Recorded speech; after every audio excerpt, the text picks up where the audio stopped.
Bismillahirrahmanirrahim. Assalamualaikum warahmatullahi wabarakatuh. Halo teman-teman semua, perkenalkan nama saya Devi Agusriani dengan NIM 2227200001. Saya dari kelas 3A Pendidikan Guru Sekolah Dasar, Fakultas Keguruan dan Ilmu Pendidikan Universitas Sultan Ageng Tirtayasa. Di video ini, saya akan mempresentasikan mengenai hakikat pendidikan kewarganegaraan guna memenuhi tugas ujian akhir semester 3 dalam mata kuliah Pendidikan Pancasila dan Kewarganegaraan yang diampu oleh Bapak Dr. Ujang Jamaluddin, MSI, MPD. Baik, sebelum memasuki penjelasan yang akan saya sampaikan selanjutnya, kita simak terlebih dahulu ya video berikut ini.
Nah, itu tadi adalah video mengenai hakikat pendidikan kewarganegaraan yang kemudian akan saya sampaikan dan jelaskan lebih lanjutnya.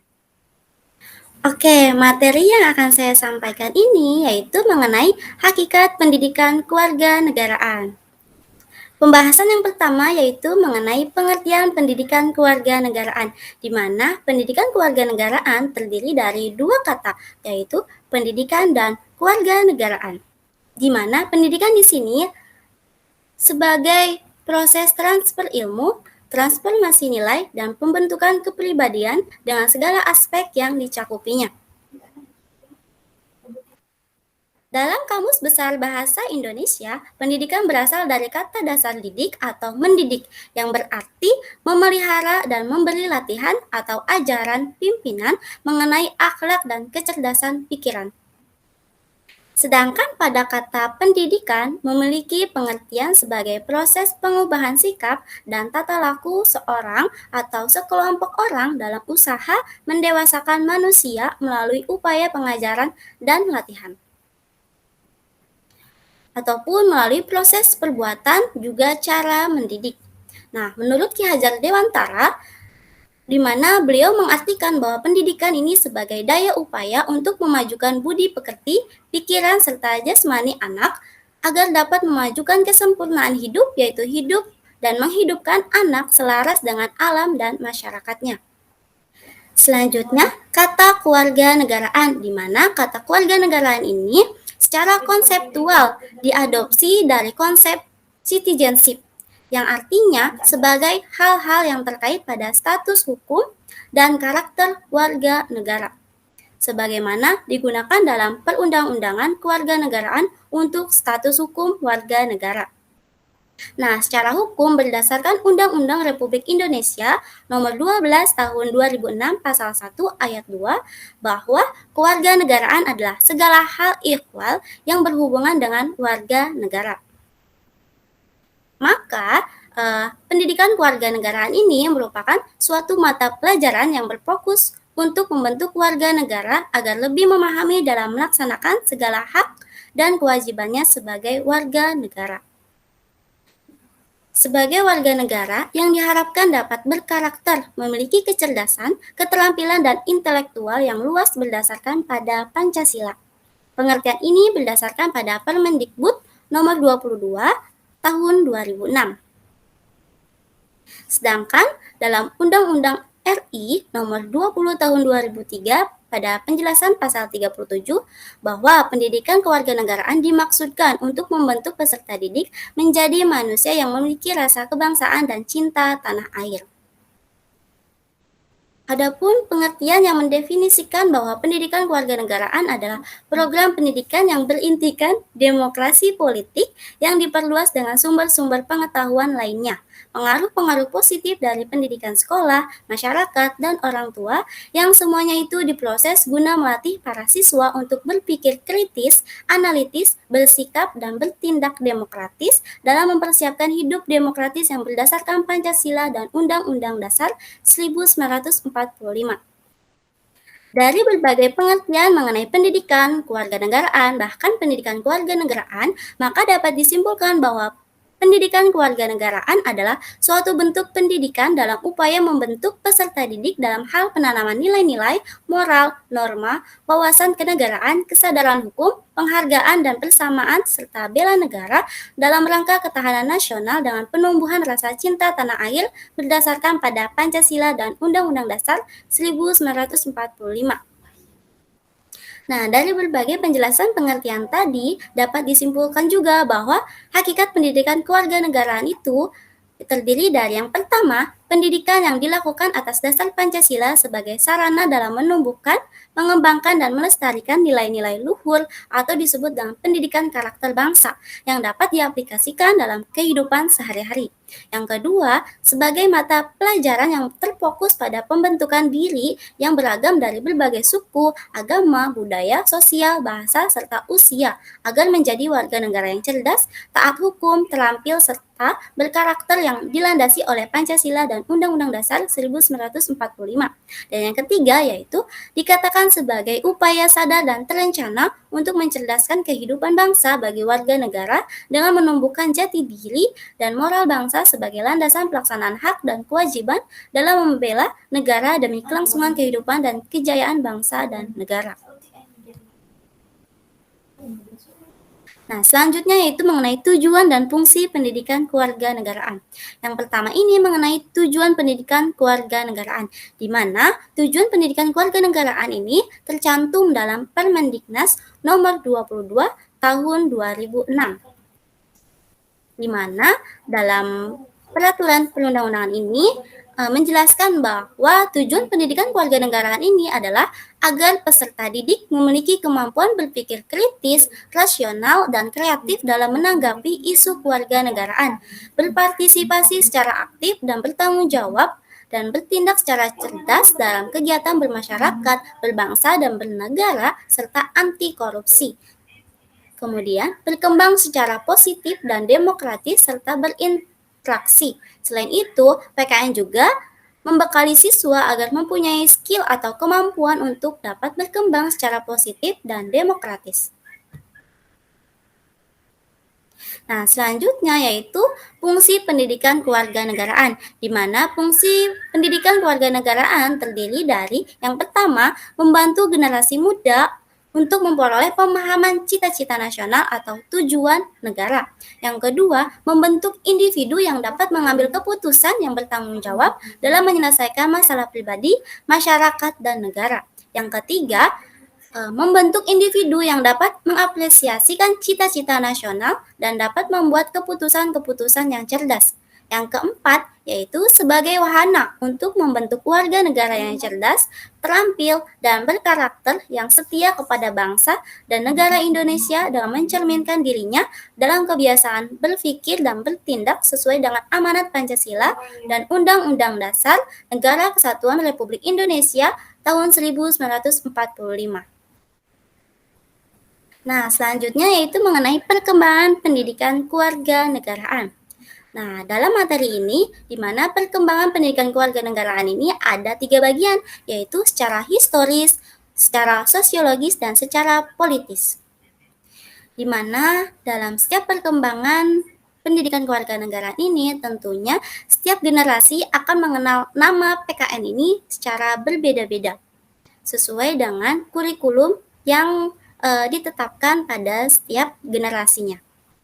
Nah, yang pertama ini mengenai perkembangan pendidikan kewarganegaraan secara historis. Nah, di mana secara historis pendidikan kewarganegaraan ini telah dimulai jauh sebelum Indonesia diproklamasikan sebagai negara merdeka. Nah, hal ini diawali dengan berdirinya suatu organisasi yang bernama Budi Utomo tahun 1908 yang disepakati sebagai kebangkitan nasional, di mana pada saat itu mulailah tumbuh kesadaran bangsa.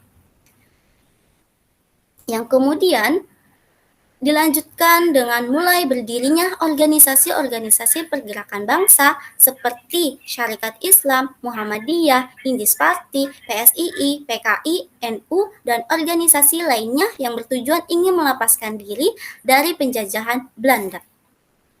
Nah, kemudian dilanjutkan dengan suatu peristiwa Sumpah Pemuda pada tahun 1928, di mana pada tahun ini para pemuda dari wilayah Nusantara berikrar yang menyatakan diri sebagai bangsa Indonesia, bertanah air, dan berbahasa Persatuan Bahasa Indonesia.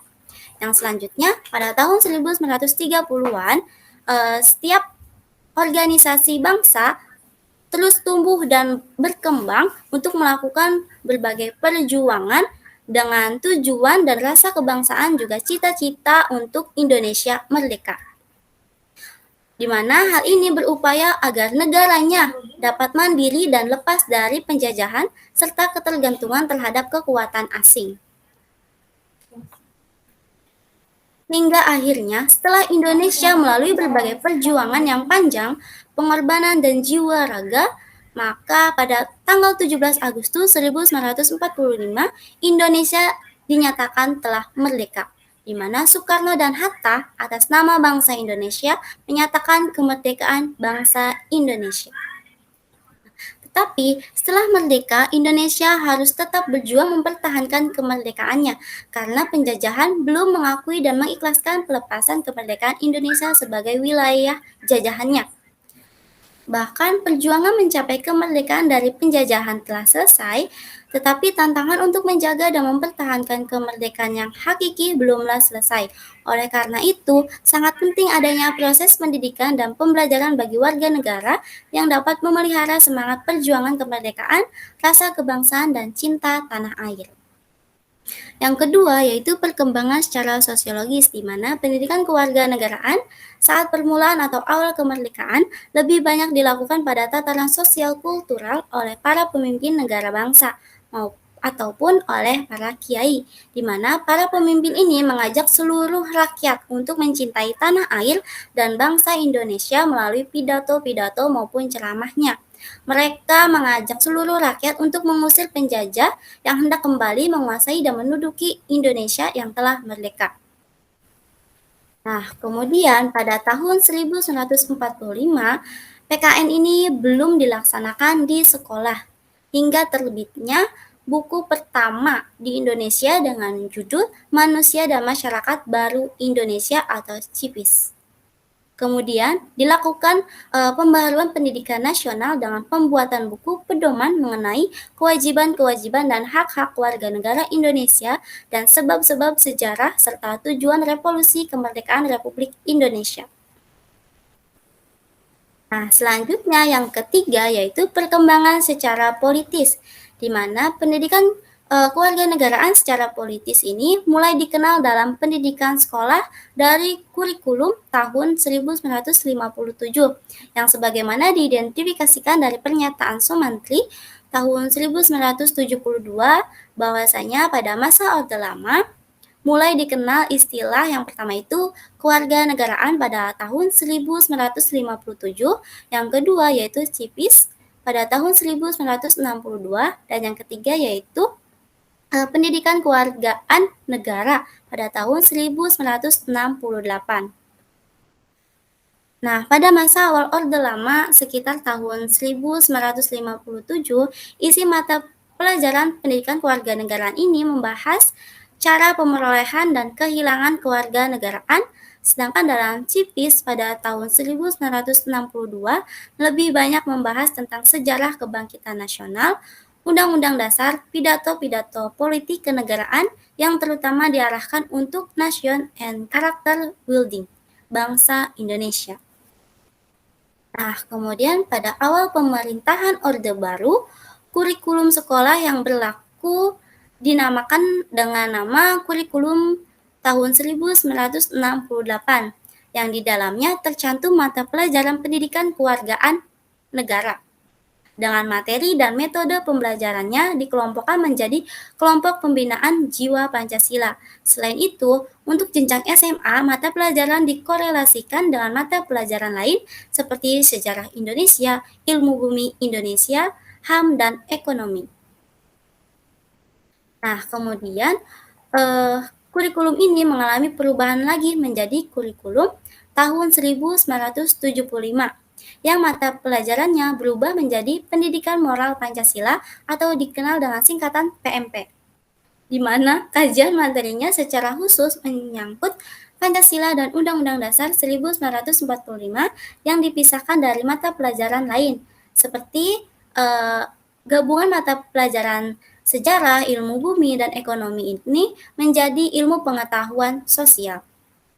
Nah, pada masa ini juga PMP bertujuan untuk membentuk manusia Pancasilais sesuai dengan ketetapan MPR yang menyatakan bahwa P4 yaitu pedoman, penghayatan, dan pengamatan Pancasila sebagai sumber dan tempat berpijak baik isi maupun cara evaluasi mata pelajaran PMP melalui pembakuan kurikulum tahun 1975.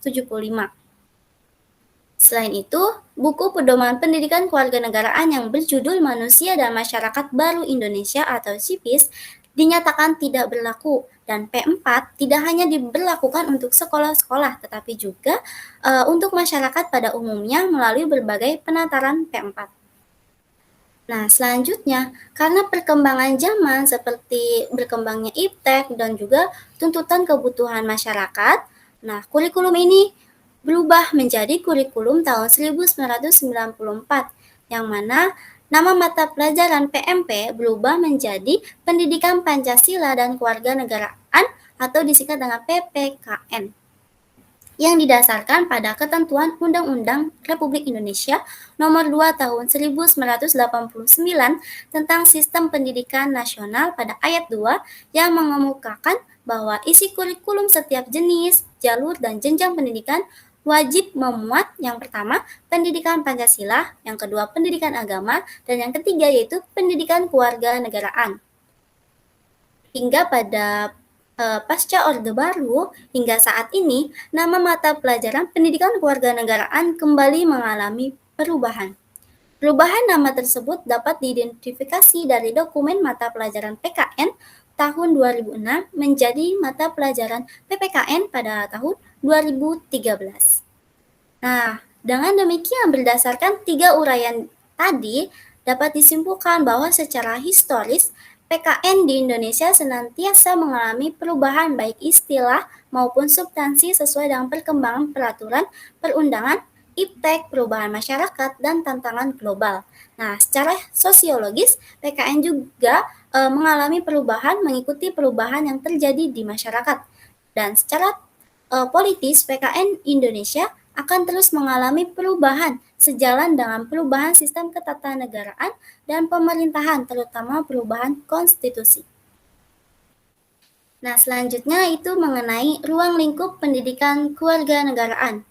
di mana pendidikan kewarganegaraan ini sebagai mata pelajaran yang ditegaskan tujuannya untuk perkembangan peserta didik agar memiliki kemampuan berpikir kritis, rasional, dan kreatif dalam menanggapi isu kewarganegaraan, berpartisipasi aktif, berkembang secara positif, dan berinteraksi dengan baik berdasarkan Permendiknas nomor 22 tahun 2006, di mana ruang lingkup mata pelajaran pendidikan kewarganegaraan untuk pendidikan dasar dan menengah secara umumnya meliputi aspek-aspek berikut ini. Nah, yang pertama itu ada persatuan dan kesatuan bangsa.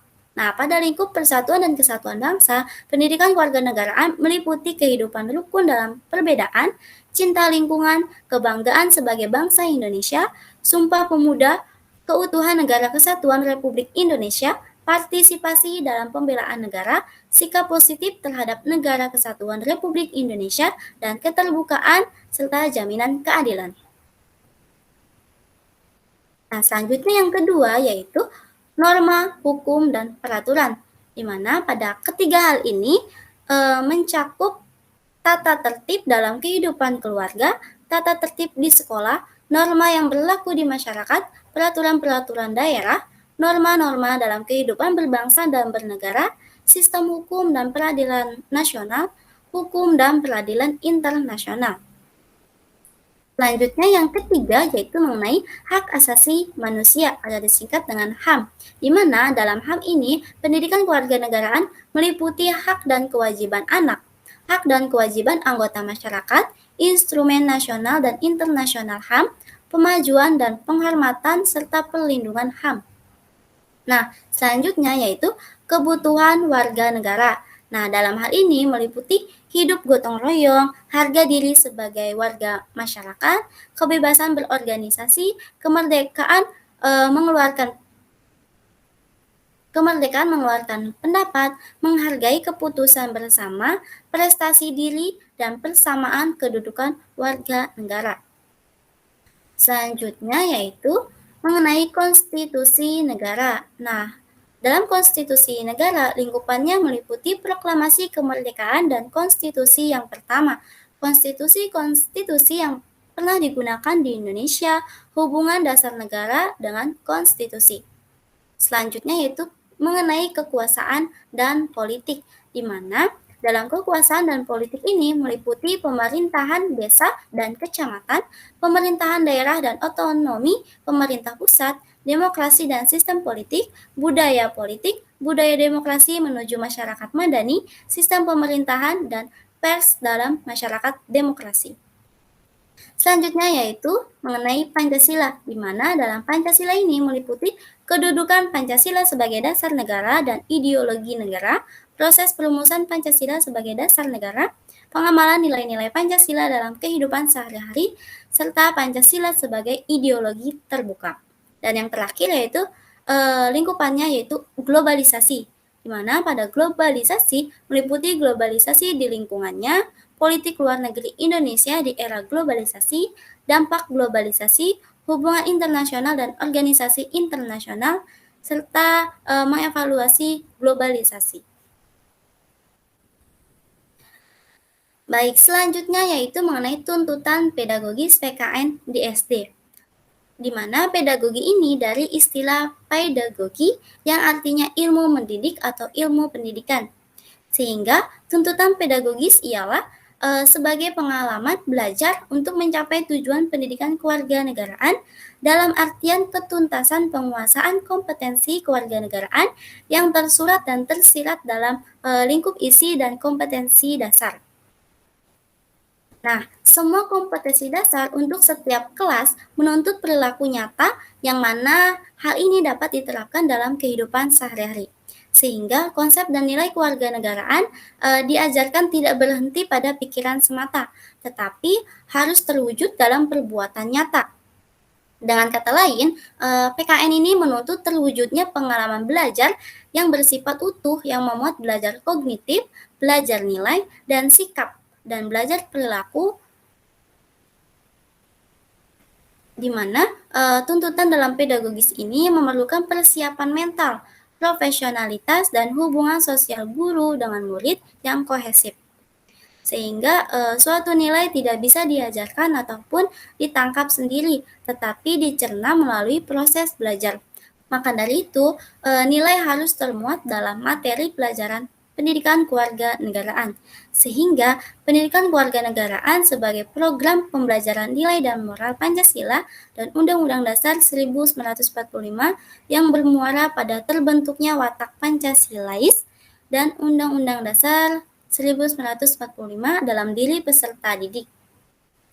Dalam pembentukan watak ini harus dirancang sedemikian rupa sehingga terjadi keterpaduan konsep moral, sikap moral, dan perilaku moral demokrasi yang bersumber dari Pancasila dan Undang-Undang Dasar 1945.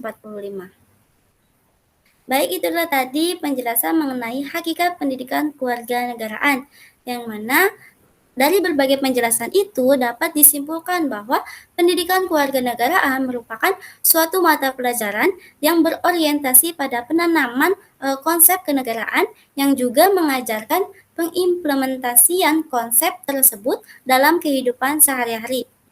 Nah, dengan pendidikan kewarganegaraan diharapkan jika telah mencapai pengajaran pendidikan kewarganegaraan ialah dapat membentuk generasi-generasi penerus bangsa yang cerdas, menjaga keutuhan dan persatuan bangsa, yang senantiasa dapat menghadapi dinamika perubahan dalam sistem ketatanegaraan dan pemerintahan serta tantangan kehidupan berbangsa dan bernegara. Hingga pendidikan kewarganegaraan Indonesia untuk masa depan sangat ditentukan oleh pandangan bangsa Indonesia, eksistensi konstitusi negara, dan tuntutan dinamika perkembangan bangsa, serta dengan ini juga perlu penguatan kecintaan terhadap tanah air. Baiklah, itu saja materi yang dapat saya sampaikan. Kurang lebihnya mohon maaf.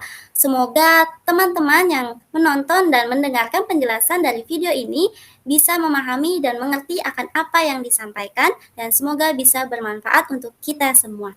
Sekian dari saya, kurang lebihnya mohon maaf. Wassalamualaikum warahmatullahi wabarakatuh.